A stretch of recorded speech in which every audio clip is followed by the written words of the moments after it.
we're going to find the point of intersection between this parabola and this line.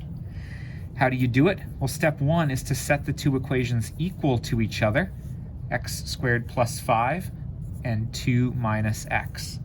Now this is a quadratic equation we can solve, but to do that we need to make one side of the equation equal 0. I'm going to move my 2 over, and I'm going to move my minus x over. So I got my x squared plus 5, but I also have an extra minus 2 and an extra plus x. What's left on the right-hand side? Nothing, because I moved both those things over.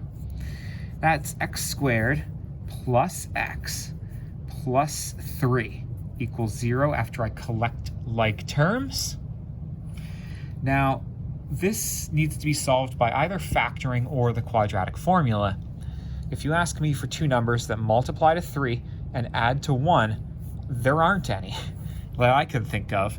So I'm going to have to use the quadratic formula. That's negative b plus or minus the square root of b squared minus 4ac all over 2a.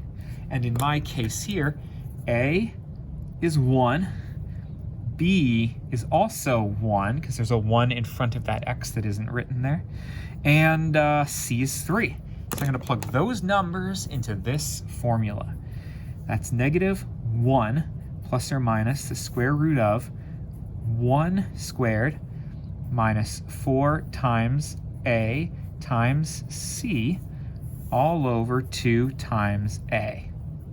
And I get negative 1 plus or minus the square root of, doing all that on my calculator gives me negative 11 over 2.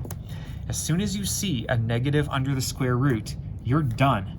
Your answer is no solution, because you can't take the square root of a negative. This is one of those cases where we've given you a parabola and we've given you a line, but they never meet. It's a valid answer, and in fact the answer is no solution. Cool.